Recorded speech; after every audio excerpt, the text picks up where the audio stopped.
Igreja é o pastor. Cadê o pastor? Não sou eu, né? Igreja é a música. Igreja são as tradições. Sempre foi assim, vamos ser assim até o fim. Isso é igreja. Igreja é os ministérios. É os ministérios? Igreja é o conjunto de ministério. O que faz a igreja? O que faz a igreja, pastor, é o ministério dos homens, unido aos das mulheres, unido ao da família, unido à da oração, unido ao das crianças. Isso é igreja? De maneira nenhuma. Então, qual é a relevância da igreja? Por que a sociedade marabaense deveria se alegrar com a primeira igreja batista em Marabá? O que os comércios lá fora têm para dizer a respeito de nós? Qual é o feito que a primeira igreja batista em Marabá nós estamos fazendo nas praças, estamos fazendo nas escolas, estamos fazendo nos hospitais? O que os moradores da velha Marabá têm de bom a dizer da primeira igreja batista em Marabá? Quem está ligado, diga glória a Deus. A vida de quem nós estamos transformando? Ministério de dança, ministério de teatro, ministério de louvor, vem aqui fazer arte, adorar a Deus através da arte, vem aqui fazer dança, vem aqui fazer música, e aí? Está mudando a vida de quem? Quem está sendo transformado pela Rede Kids? Quem está sendo transformado pelos membros dessa igreja? Preste atenção no que eu vou dizer. Quando alguém diz assim, eu vou na igreja, eu vou na primeira igreja batista em Marabá, eu vou lá naquela igreja da Antônio Maia, do lado da loja Maranata, eu vou lá hoje naquela igreja, lá daquele pastor Paulo Valim, isso é a igreja de Jesus? Essa pessoa está dizendo que ela vai à igreja de Cristo, quando diz que está indo à igreja do pastor Paulo Valim? Sabe qual que é o problema de todas essas coisas que eu estou dizendo para você nessa noite? É que quando as pessoas saem de casa para ir nessa igreja, que eles colocam o nome, a tal batista, do tal pastor, do tal ministério, de tal música, elas estão fazendo um tipo de coisa que é perigoso. Elas creem que quando entram aqui dentro, por causa de coisas, pessoas e ministérios, elas entram dentro de um templo, como esse aqui, ó, feito de tijolo, porta e janela, ainda que em poucas horas, ainda que em um culto de poucos minutos, ela assume um caráter santo, ela assume um caráter de adoração. Em poucos minutos elas estão cantando, elas se arrepiam, elas gostam da palavra, mas elas têm a facilidade de sair aqui domingo à noite e segunda-feira de manhã voltarem a ser aquelas pessoas que elas eram antes de vir ao culto. Porque não foram à igreja de Jesus ouvir a Jesus, foram à igreja do pastor Paulo Valim ouvir sua pregação. Entraram num templo, é igual no Ano Novo que tem de gente que passa aqui na igreja que você nunca viu e nunca mais vai ver, por quê? Não, porque na virada do ano eu tenho que estar na presença de Jesus, mas nos outros 364 anos está na presença de Satanás, da carne, do diabo, do pecado, de quem quiser que seja. As pessoas têm facilidade, inclusive nós membros, inclusive nós cristãos, de entrar aqui e fazer cara de santo. Mas a sua santidade mesmo é demonstrada no trânsito segunda-feira, quando fecham você.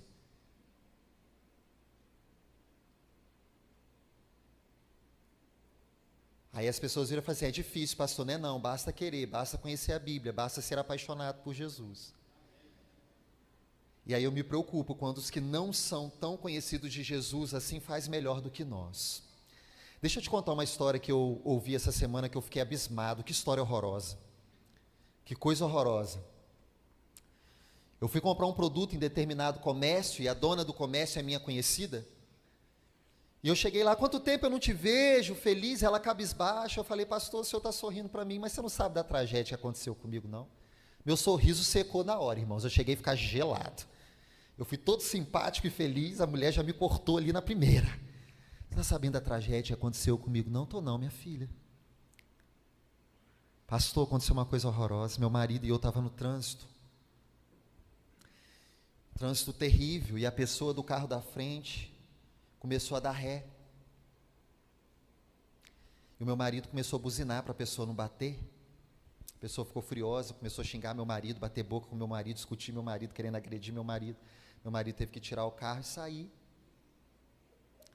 E aí a pessoa o perseguiu até ele descer do carro, e quando ele desceu do carro, espancou ele bastante, quebrou o fêmur dele.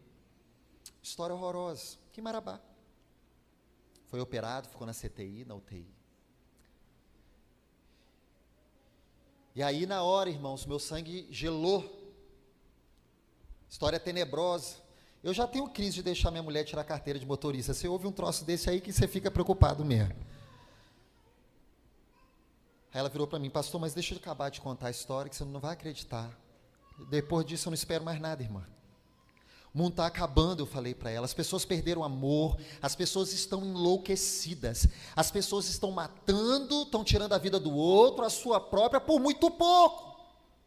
Então não tem nada que a minha irmã vai me contar que vai me chocar mais. Ela falou: mas você vai ficar chocada é agora. O delegado foi no hospital para dar continuidade no caso. Meu marido, dentro dos olhos dele, olhou e disse assim: eu não vou continuar com isso, eu não quero esse homem preso. A esposa dele quase teve um troço: como assim você não quer fazer justiça? Eu tive um sonho com aquele homem. E eu vi aquele homem tentando se matar, de tão culpado que ele está se sentindo. Eu quero dizer para vocês, pegou todo mundo que estava lá, que eu perdoei aquele homem, que ele está liberado da minha vida. E a única justiça que eu quero que ele faça é o seguinte: tudo que eu gastei com a minha saúde é que ele pega o mesmo valor e distribua entre a PAI e entre o asilo para abençoar aqueles lugares. Eu não quero nada. Diga a ele que ele está liberado. Eu fico pensando que tem gente que é mais crente do que os crentes. Porque se fosse um crente quente, talvez teria devolvido da mesma moeda. É esse tipo de testemunho que nós não damos. E que às vezes, quem está comigo, diga amém. Preste bem atenção no que eu vou dizer, para depois você não dizer que não foi com você que eu falei. E que às vezes os que não têm Cristo fazem. Às vezes, os seculares, aqueles que nós pela religião apontamos como os destinados para o inferno, são muito melhores do que nós, quando se trata de perdão, quando se trata de sociedade, quando se trata de amor, quando se trata de reconhecimento, quando se trata de domínio próprio, quando se trata de fazer aquilo que o cristão deve fazer e não faz. Às vezes, irmã Alessandra, eu fico me perguntando se não tem ONGs que fazem melhor o que nós como igreja fazemos. ONGs governamentais.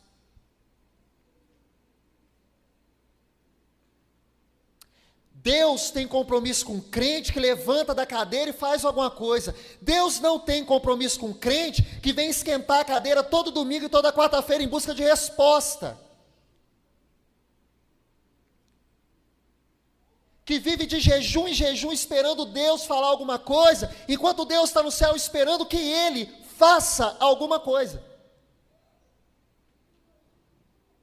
Deus tem compromisso com o crente fiel, Deus tem compromisso com o crente que tem mão na obra, Deus tem compromisso com o crente que faz. E essa responsabilidade é nossa. Nós somos os primeiros a não xingar, nós somos os primeiros a perdoar, nós somos o primeiro a não devolver a buzina, nós somos o primeiro a parar o carro para ajudar quem está com o pneu furado, nós somos os primeiros a tratar bem os funcionários, nós somos os primeiros a criar filhos com amor, nós somos os primeiros a obedecer a Deus em tudo e em todas as coisas. Esse é o papel da igreja. Nós devemos ser os primeiros. Às vezes os cristãos são os piores funcionários, os piores pagadores, os piores compromissados e os que mais dão mau testemunho.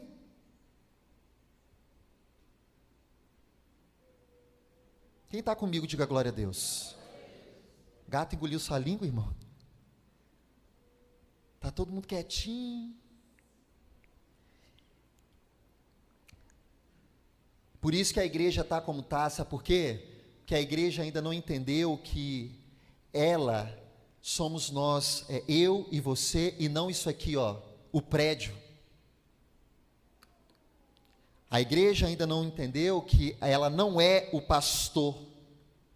É por isso que tem gente que vai na igreja tal porque a pregação é boa, mas domingo que vem não quer pregação não, ele quer música boa, aí ele vai na outra da música boa. Ah não, hoje eu não quero nem pregação nem música boa, hoje eu quero ver um ministério de dança legal, aí vai na igreja do pastor fulano. Não, hoje eu não quero nada disso, hoje eu quero revelação, então eu vou lá no apóstolo da cabaninha lá em cima que hoje eu quero que me revele. Então você não é da igreja de Jesus, você não vai na igreja de Jesus, você vai onde te atrai. Igrejas que não são conhecidas por Cristo, mas igrejas que são conhecidas por música. Não, mas é a igreja do ministério lá que canta. A igreja é representada por sua música. E para encher a igreja, alguns estão até contratando músicos formados em academias de música, para fazer música de excelência. Por quê? Porque música de excelência atrai. Para mim, música que atrai é aquela que me leva ao trono do Senhor. Pode ser voz e violão, pode ser playback. Desde que me leve ao trono da graça, eu estou feliz. Desde que a letra está glorificando ao Senhor, eu estou feliz. Desde que quem está cantando, mesmo que no playback, tenha coração em Jesus. O problema é que às vezes todos os instrumentos estão preenchidos, todos os instrumentos estão executando uma música de excelência, e a única coisa que você não sente naquele lugar é a presença do Espírito Santo de Deus. Quem está ligado, diga amém. A igreja não é tradições, irmãos. Eu sou assembleiano raiz. Você devia ser cristão raiz. Eu sou batista tradicional, eu sou batista pentecostal, agora tem até presbiteriano pentecostal. Eu nem sabia que tinha assembleia tradicional, tudo me choca. Rótulos. É igual Coca-Cola. É um produto lá dentro com rótulo avisando o que tem lá dentro. É o mesmo que dizer, não, mas eu não grito porque sou batista, não, mas eu não rodo porque eu não sou isso, não, porque eu não revelo porque eu não sou aquilo. Sendo que o dom de Deus foi distribuído para todo cristão. A Bíblia não tem compromisso com denominação não, irmão, preste bem atenção. A Bíblia não tem compromisso com a Assembleia, com o Católico Apostólico Romano, a Bíblia não tem compromisso com o Batista, a Bíblia não tem compromisso com o Presbiteriano, a Bíblia tem compromisso com quem a escreveu, a Bíblia tem compromisso com quem a lei a obedece. A Bíblia não tem compromisso com tijolo, com regrinha, é assim que a gente faz, vai fazer até morrer. Não, eu não quero ser o mesmo, quando eu morrer eu quero ser diferente do que eu sou hoje com 36 anos.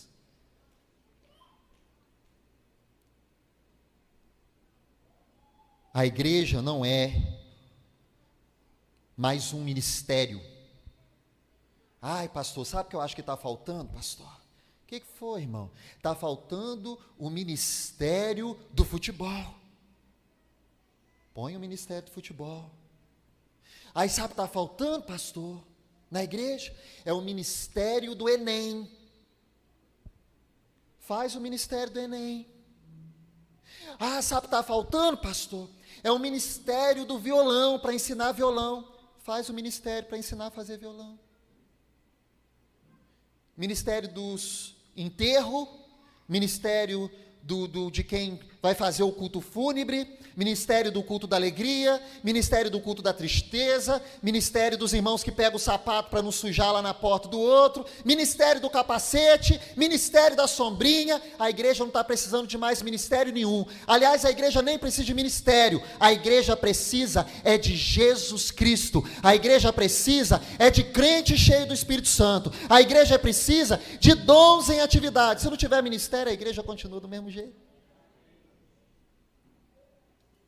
Não vem falar comigo de fazer ministério não, que eu estou tirando o ministério, irmão.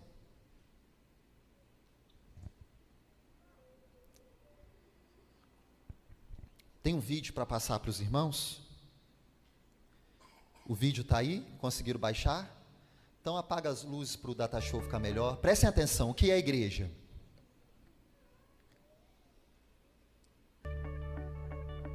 O que é a igreja?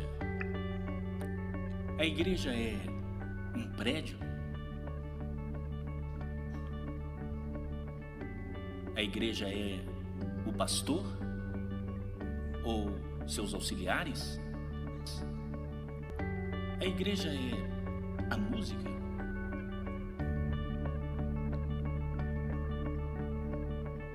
A tradição?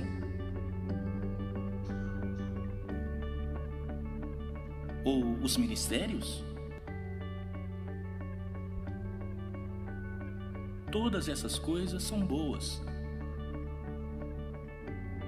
mas elas não são a igreja. Tire elas e a igreja ainda existe. Por quê? Porque você ainda está aqui. A igreja é você. A igreja é você com um propósito de amar a Deus, de amar aos outros. A igreja é você com uma missão de ligar o que não está ligado a Cristo e juntos crescer em total devoção a Ele. A igreja é você com um plano de estar ligado a Deus, servindo, liderando uma célula na comunidade, usando seus dons e paixões e transmitindo a sua fé àqueles que não conhecem a Cristo. Quando você e eu vivemos dessa forma,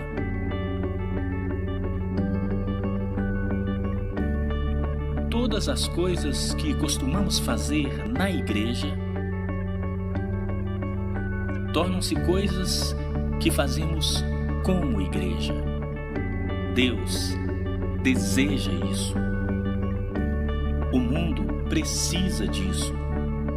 E nós somos chamados para ser isto.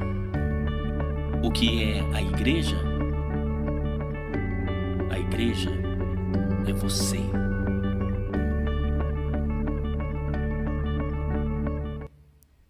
Amém, irmãos? Que lindo, né? Tira tudo da igreja e a igreja vai continuar. Por quê? Porque nós vamos continuar. Não tem música, não tem dança, não tem teatro, não tem recepção, tem nós aqui reunidos. A igreja está ali reunida. Amém? Irmãos, quem está entendendo, diga amém. Quem está ligado, diga aleluia. Então deixa eu falar uma coisa para você. A igreja somos nós com um propósito, uma missão e um plano simples. O nosso olhar tem que sair da estrutura para poder parar de chamar a estrutura de igreja. Frequentador não é igreja.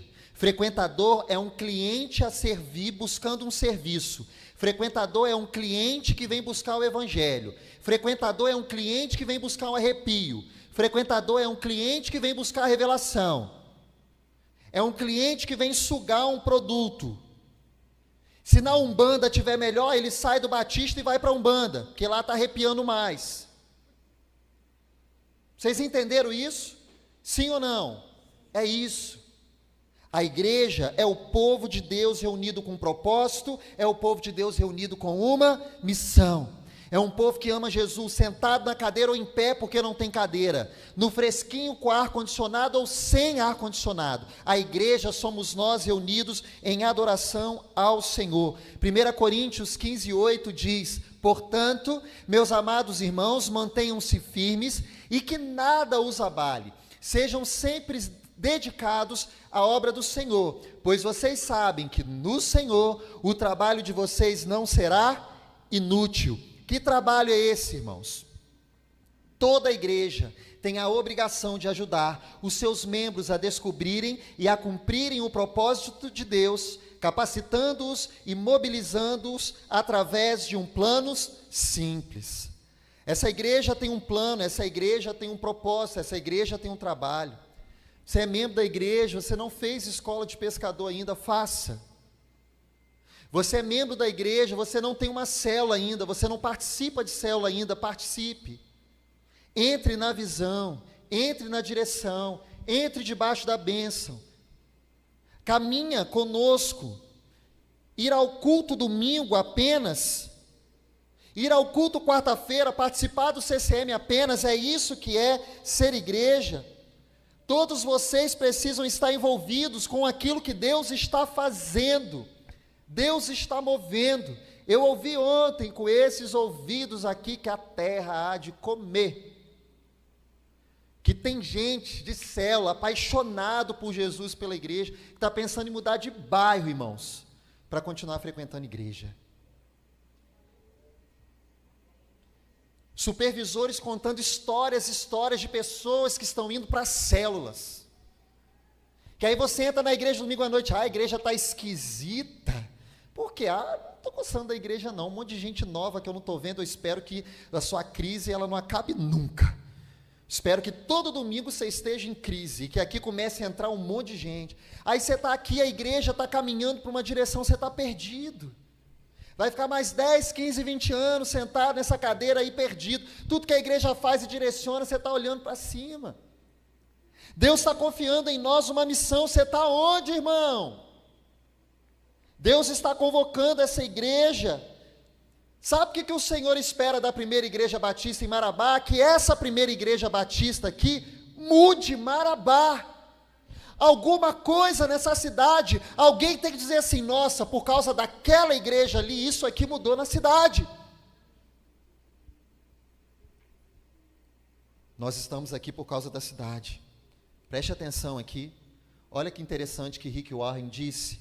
Há um exército de crentes sentados em igrejas, talvez esse sentado na igreja seja você, esperando para serem mobilizados. E se pudermos descobrir uma maneira de transformar os frequentadores em um exército, de transformar consumidores do Evangelho, eu acrescento aqui do Evangelho, em contribuintes, e de transformar espectadores em participantes, isso vai mudar o mundo. Tem gente que é só participante da igreja.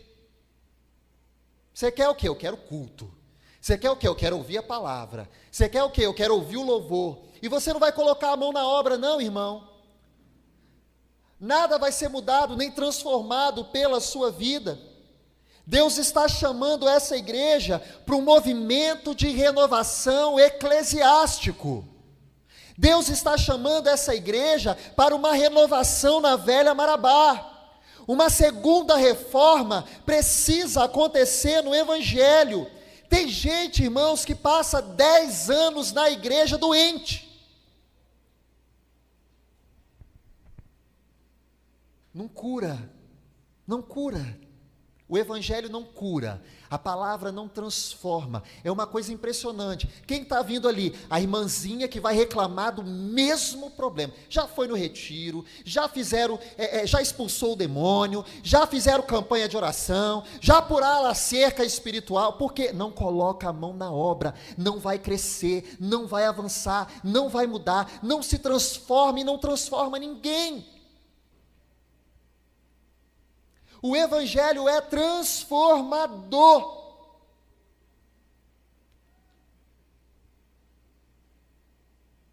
As pessoas precisam mudar, a igreja precisa mudar, a palavra precisa transformar, o Evangelho tem que fazer alguma coisa. Não dá, irmão. Não dá. Precisa acontecer uma reforma na nossa igreja, e essa reforma vai começar na nossa mente, no nosso coração. Deus está mexendo na estrutura da igreja. Sabe por que Deus está mudando na estrutura da igreja? Eu vou te dizer por quê. Porque o mundo mudou, e a igreja que não deixa se mexer na sua estrutura, ela vai ficar para trás. Existem milhares de igrejas que é 10, 15 que se reúne doente, porque não larga o osso, e a igreja já morreu, já acabou. Você vai lá naquele culto, eles estão dizendo que é celebração de domingo à noite, e está pior do que culto fúnebre. A igreja já morreu, a igreja já está enterrada, o pastor é o morto-vivo, o povo é o morto-vivo, o povo não vai para lugar nenhum, a igreja não conquista nada, tem 3 anos que ela não batiza, a pregação é fria, não tem ninguém ali dentro, porque são aqueles que agarram no tijolo, agarram no altar, agarram no tapete, agarram no pastor, agarram na tradição, vai morrendo espiritualmente, mas continua agarrado, porque não larga o osso. Religiosidade. Quem quer adorar Jesus, adora na primeira, adora na segunda, adora na Jesus Church, adora na parede branca, adora na parede preta, adora Jesus em qualquer lugar.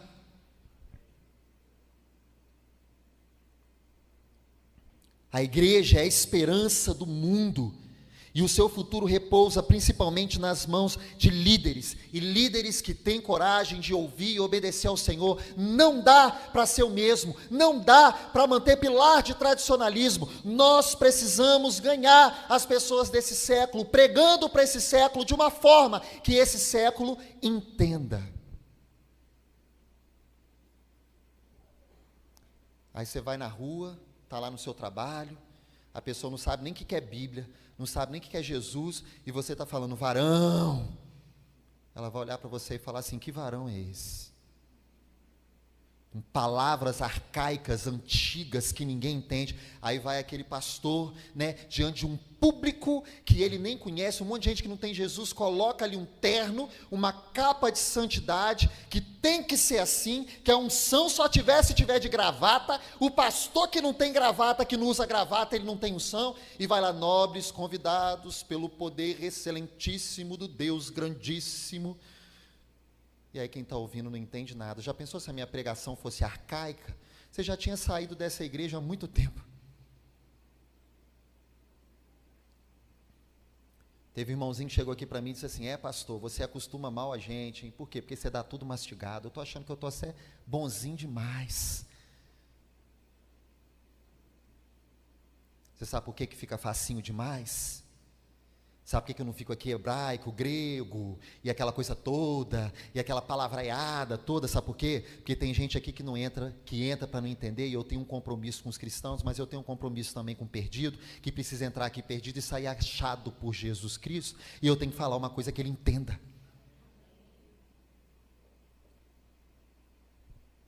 Porque o meu compromisso não é com essas paredes aqui não. No dia que Deus tirar elas de mim, eu continuo sendo Paulo Valim apaixonado por Jesus. Se Deus me tirar do Pará, me lançar lá no sul, me lançar na China, no Japão, me lançar em qualquer lugar desse planeta, eu continuo sendo Paulo Valim, apaixonado por Jesus.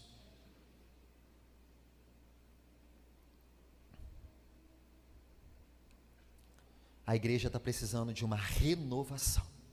Essa aqui também, pastor, talvez mais do que as outras. A igreja precisa ser renovada.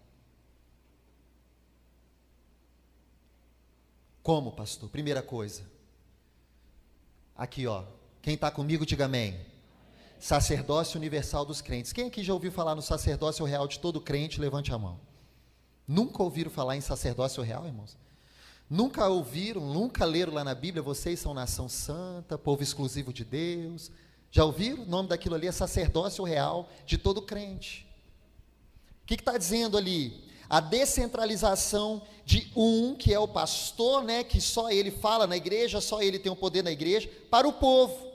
O pastor não é sacerdote da igreja, coisa nenhuma. O que Pedro está dizendo é que todo crente é sacerdote.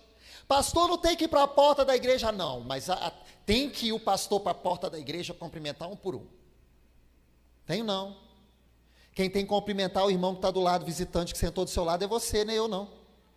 E outra coisa, eu não consigo domingo à noite, nem nas quarta-feiras agora, graças a Deus, eu não consigo mais cumprimentar todo mundo. Graças a Deus, por quê, pastor? O senhor não quer me cumprimentar? Não, eu quero, mas graças a Deus, porque a música tocou, eu nem consegui cumprimentar todo mundo. A igreja está cheia quarta-feira de adorador que quer ouvir, que quer aprender, que quer crescer. Então isso é bom, isso não é ruim. Então, querido irmão, deixa eu dizer uma coisa para você. Você é sacerdote, você ministra espiritualmente. Não é só o pastor que tem que pôr a mão, não. A Denilza pode sair do lugar dela e ministrar sobre o Gilvan. O Gilvan pode ministrar sobre você. Você pode ministrar sobre você. Você pode sair lá atrás e ministrar também. Um pode orar pelo outro. Um pode abençoar o outro. O seu dom é para ser exercido. Ah, não, mas é o pastor que conta, é o pastor que prega, é o pastor que ministra, é o pastor que ora. Se o pastor vir aqui e levantar a mão na chave da minha casa nova que eu comprei, e ungir, e orar, e consagrar minha casa, e a bênção vai chegar na sua casa, quando você dobrar o seu joelho, clamar ao Deus que habite na sua casa, e Ele vai entrar. Não estou dizendo que eu não possa fazer, faz com gosto, faz para te abençoar, mas a minha oração não é mais poderosa que a sua oração, porque eu sou um pastor. Você é um sacerdote, você é um profeta, você é um crente. Satanás se levanta, pisa na cabeça dele, porque o Senhor te deu a autoridade sobre demônios. Os discípulos têm poder para pisar a cabeça da serpente, do escorpião. Aí o demônio caiu lá, chama o pastor Paulo Valim, não vou não. Você não é crente, não? Você não tem o Espírito Santo, não? Sua casa está em guerra? Pois você sai desse culto hoje, levanta a mão na porta da sua casa e declara: em nome de Jesus, Satanás, sai.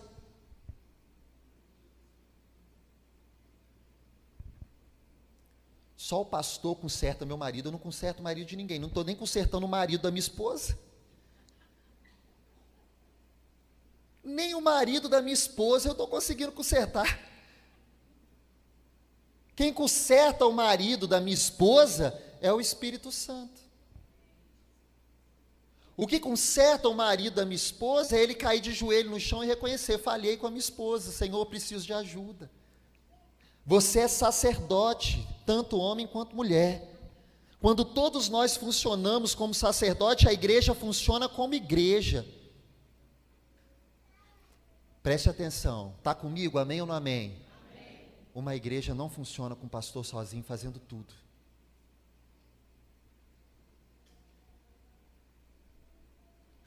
Segunda coisa,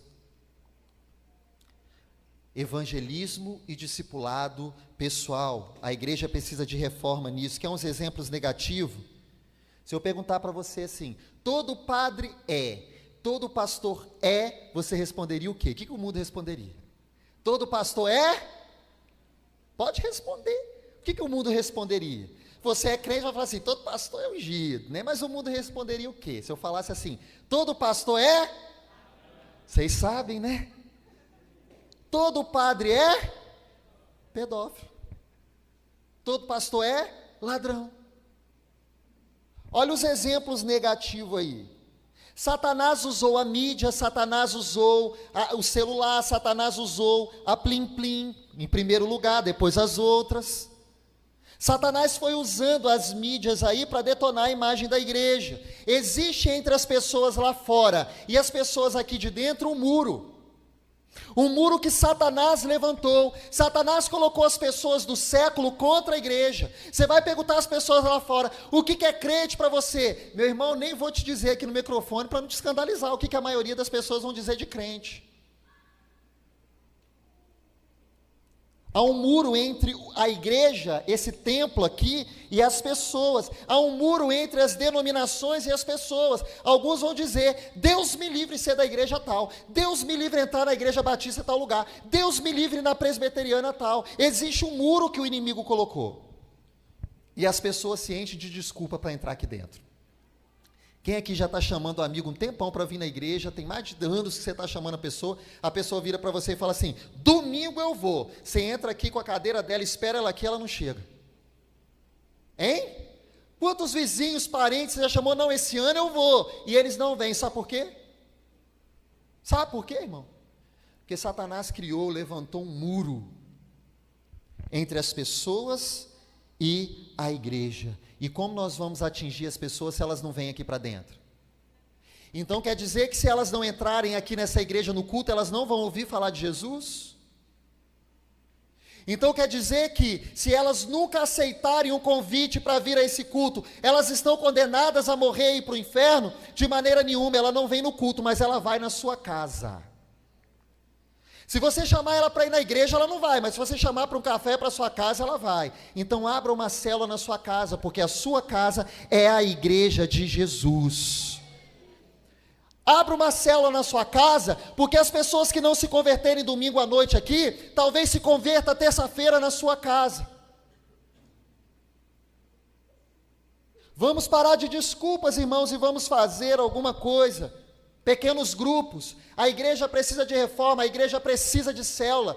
Igreja sem célula no século 21 vai se sentir um pouco pesada.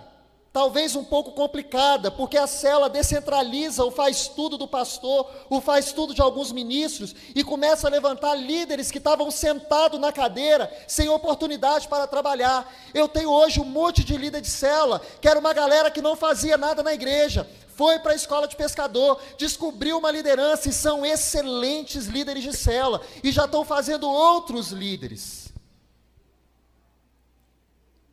Não dá mais para ficar sobre a responsabilidade 12 de um, todos precisam trabalhar, casas que estão recebendo pessoas para evangelização, não é mais um ministério, não é um ministério de célula, não é mais um trabalho da igreja, é o que a igreja é, ela é igreja no templo, mas ela é igreja também de casa em casa.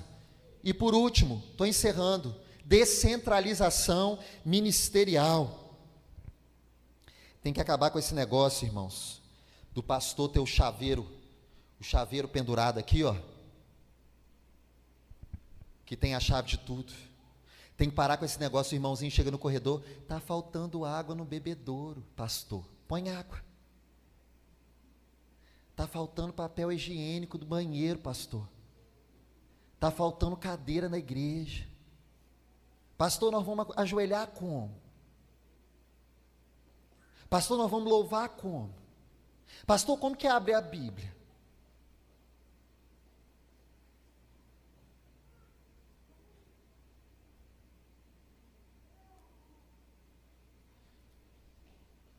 Um pastor foi convidado para pregar num outro ministério. Chegou lá, ele foi conhecer o pastor do ministério. Pastor do ministério, que é a igreja que ele foi pregar, cansado, com uma bola aqui. Ele falou assim: meu Deus, esse homem deve ter uma úlcera braba, tão estressado com o ministério que esse homem está. E ele conversava com o homem e só olhava para a úlcera. Só conversava com o homem e olhava para aquele caroção. Coitado desse homem. E toda hora, um pastor, e o homem respondia. Pastor, e o homem respondia. Tudo era ele na igreja. Ele decidia tudo, ele fazia tudo, todo mundo ia só nele. O homem estava doente. Até que chegou um e falou assim: pastor, acabou a água. E aí eu fui lá abrir a casinha para pegar a faca, para cortar o rótulo da água, para virar a água no bebedouro, galão de água. E eu não achei aquela faquinha que tem na igreja, que todo mundo corta com a bendita faquinha. Ainda bem que o pastor era ele, que se fosse eu já tinha zunido com a faquinha daqui a muito tempo. Aí, o pastor botou a mão, tirou o molho de chave, não era úlcera não, era o molho de chave. A úlcera foi embora. O pastor foi lá, pegou a chave com a úlcera, né? A úlcera dele era a chave, abriu e pegou a faquinha e cortou o rótulo do galão e botou a água no bebedouro. É um pastor destinado a morrer.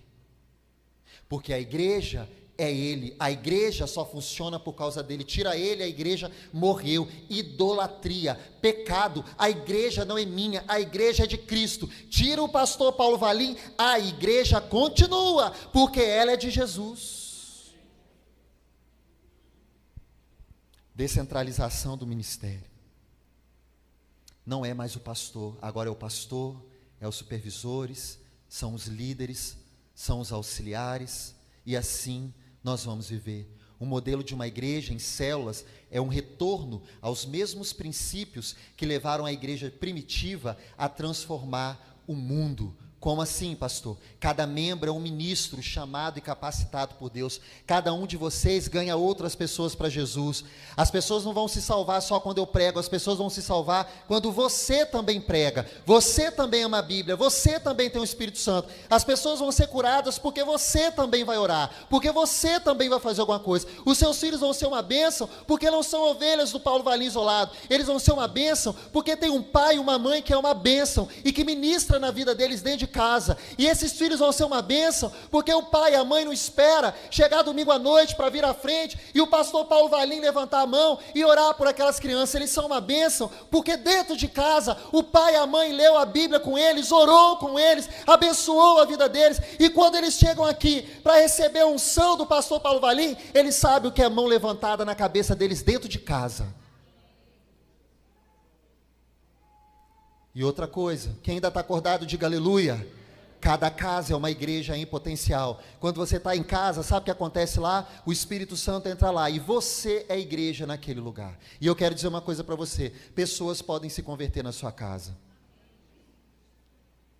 Os jovens, adolescentes, que têm colegas aí na escola, que estudam, pode levar esses colegas para sua casa e lá eles se converterem a Jesus.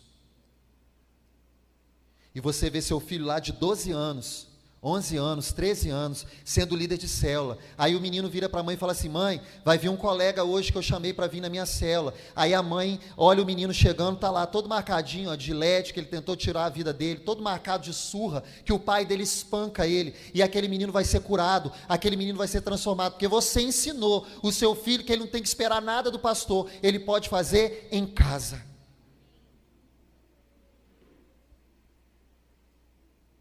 Você está entendendo isso? Amém ou não amém?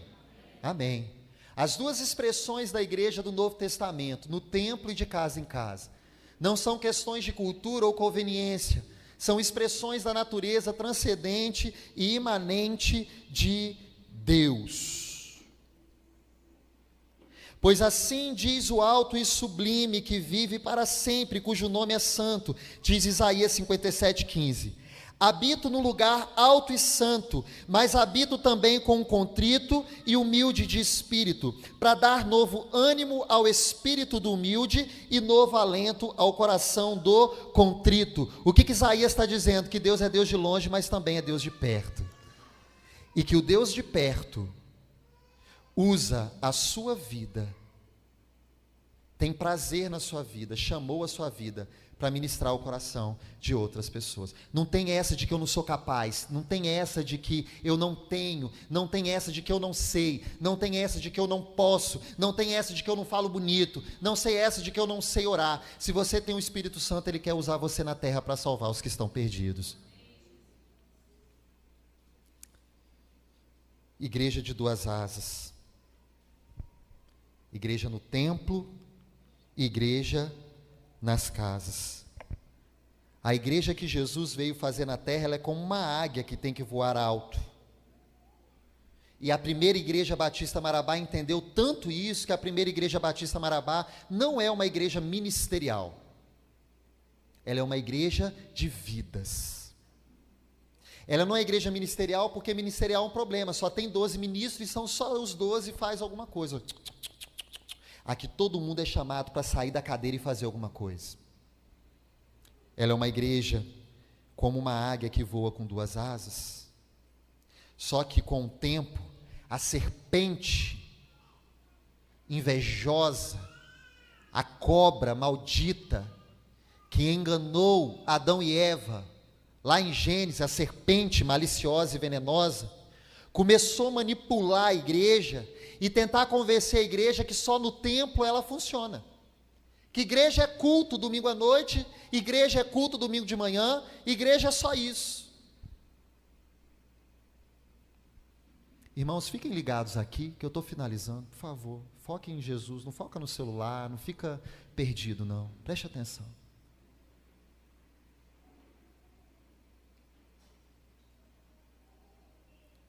E a serpente mentirosa disse para a igreja que ela funcionaria muito bem com uma asa só. Não, faz só culto, faz congresso, faz escola bíblica dominical e isso é suficiente para os crentes. Mas o diabo é mentiroso, né? E com o tempo a igreja se acostumou a só ir para a igreja. Você vai para onde? Vou para a igreja. Desde quando? Se você é a igreja. Você vai para a igreja desde quando? Você vai para qual igreja? Para onde você está indo? Eu vou para a igreja. Que história é essa? Você é a igreja. Então você não está indo a um lugar, você está levando a igreja a algum lugar. E aí o diabo enganou, manipulou, e a igreja tentou voar, tadinha, só com uma asa só, Alessandra. Só com o templo, achando que só culto, só ministério, só louvor vai dar certo. Até que o dia que a igreja acordou, porque Deus colocou o calcanhar do filho da prometida virgem no pé, na cabeça da serpente. Enquanto ele massacrou a cabeça da serpente, a serpente veio nele e atacou ele no calcanhar. E Jesus esmagou a cabeça da serpente. O problema é que aquela que se arrasta, que você sabe quem é, quer que a igreja faça uma coisa. Águia de uma asa só não voa, águia de uma asa só se arrasta, ela fica igual uma cobra. E foi isso que Satanás tentou fazer com a igreja. E para você que está andando a vida, você que é águia, nasceu para voar alto e está arrastando na vida, eu quero dizer para você que aquele que está trabalhando em você, está querendo transformar a sua vida para ficar igual a dele. Porque o diabo se arrasta, ele quer que a gente se arrasta também. O diabo está condenado ao inferno e ele quer que a gente vá para lá também. E por se arrastar, ele quis que a águia começasse a se arrastar também. Só que isso nós não vamos aceitar nessa igreja em nome de Jesus. Ela nasceu para voar e para voar alto. Não quero voar com você, pastor. Continua sentadinho na sua cadeira, porque quem quer vai voar alto. Eu faço um apelo para você nessa noite que não fez escola de pescador, mas que é membro dessa igreja. Vai chegar um tempo que a igreja vai chegar no lugar que você vai ficar perdido. Eu quero dizer para você que já fez escola de pescador, mas fingiu que não fez. Que você tome um posicionamento nessa noite e entenda onde o Senhor quer te levar. Eu quero dizer para você que tem dificuldade de entender e fazer aquilo que está sendo proposto na igreja. Eu quero dizer para você que você não vai chegar em lugar nenhum. Que você vai ficar sempre sendo crente que não conquista, que não vai para lugar nenhum mesmo. Eu quero convidar você para fazer isso aqui comigo, ó. Ir junto. Ir junto. E junto para onde, pastor? Para a terra que o Senhor está prometendo a nós conquistar. E junto para onde? Para a maturidade espiritual, para a profundidade espiritual. Ninguém vai conseguir ser profundo espiritual só tendo vida de oração no quarto de porta fechada, não. Tem gente que acha que vida com Deus se resume a entra no seu quarto, fecha sua porta e ora ao Deus que está em secreto, porque o Deus que está em secreto te vê e te recompensará. Isso é uma vida espiritual incompleta. Oração é muito bom, mas não é só disso que vive o cristianismo. Oração é falar com Deus, mas fazer alguma coisa. Ele diz, ore ao Pai, que perdoe os seus pecados como você tem perdoado os ofendidos. Ele é bom para entrar no quarto para orar, mas ele não consegue agir perdoando quem ofendeu ele. Oração é ação, atitude pura. Eu vou encerrar aqui, tá, irmão? Dando o último exemplo. Aí o pastor vai daqui uns dias botar um cartaz bonito ali, ó. 1% de Marabá para Jesus. Como? Por meio de célula e novos líderes. Você vem toda quarta-feira levantar a mão. Deus, faz com que aquilo ali aconteça, multiplique a minha igreja, faz com que 3.000 pessoas se convertem aqui, mas você não se capacita para ser um novo líder e você não está em célula, sua oração está indo para onde? Você está dizendo assim para Deus, faz o que Ele está pedindo, mas eu não vou fazer nada para ajudar Ele.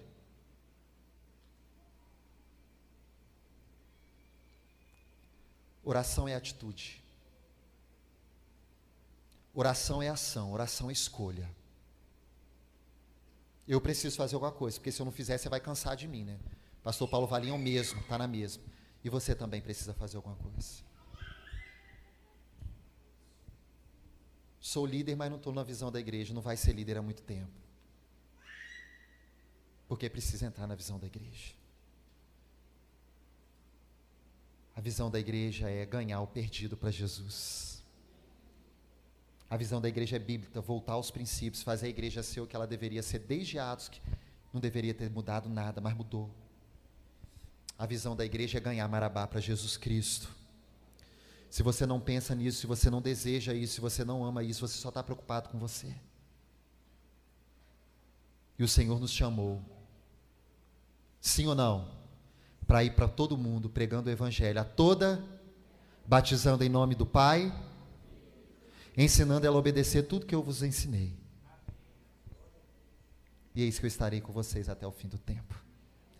Nós não fomos chamados para ser crentes, membros de igreja sentados na cadeira. Nós fomos chamados para ser aqueles que vai resgatar o perdido para Cristo. Amém?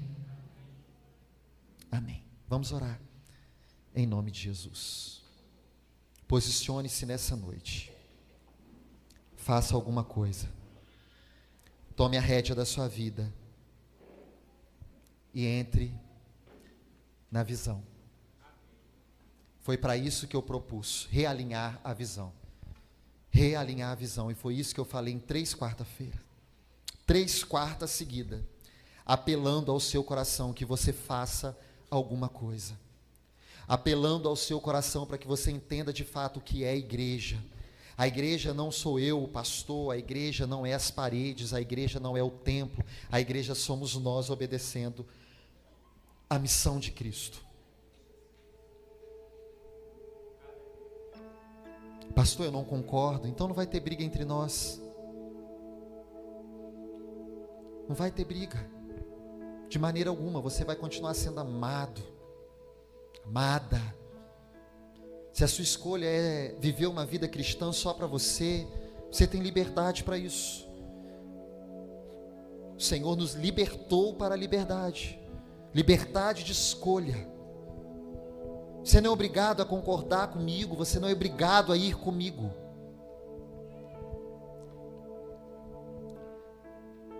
Mas a Bíblia pergunta: andarão 2 juntos se não tiver em comum acordo? Reino dividido não prospera. Para que puxar uma corda para um lado e outra para o outro?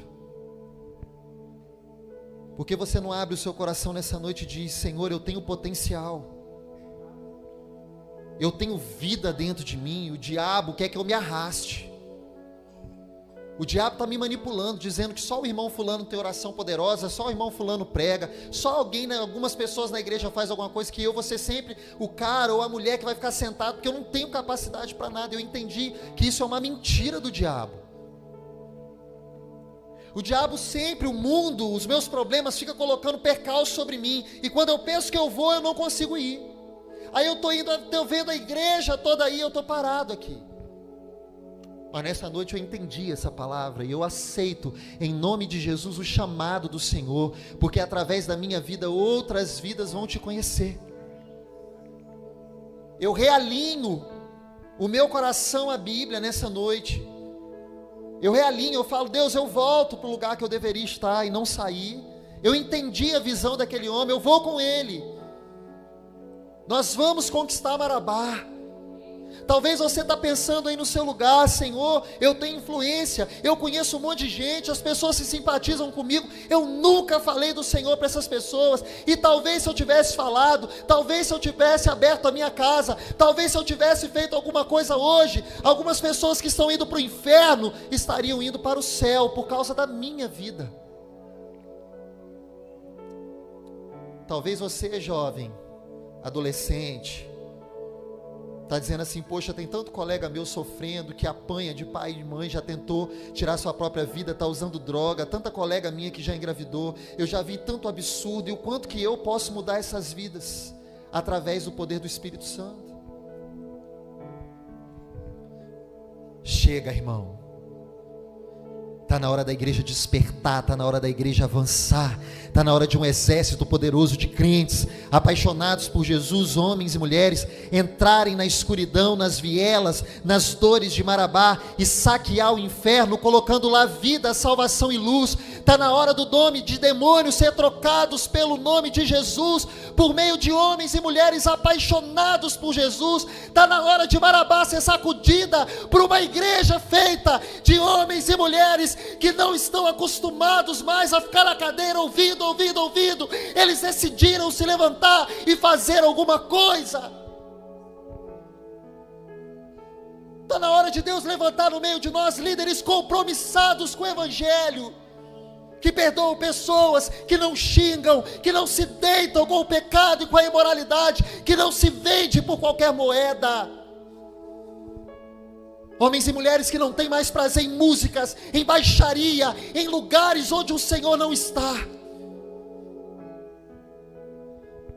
Jovens que não têm mais prazer em luzes, em prostituição, em envolvimento emocional, sexual com pessoas que desagradam ao Senhor, mas decidiram andar em santidade. Uma igreja que deixou, ó Deus, do passado, as tradições, e começaram a olhar para a cruz e ser conduzida pela palavra de Deus, não por gestos, dogmas criados, leis criadas por homens.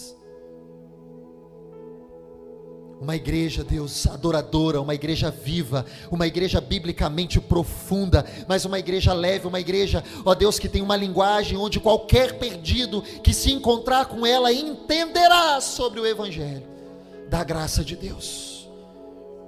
Uma igreja de homens e mulheres que colocaram a mão no arado e não olharam para trás, porque a tua palavra diz que aquele que põe a mão no arado e olha para trás é indigno da obra. E quantas vezes, ó Deus, a gente começa e não termina. E o Senhor está falando com você nessa noite que na verdade talvez não esteja indo, esteja voltando para um lugar que você não deveria nem ter saído. Eu oro nessa hora, Deus, por esse povo,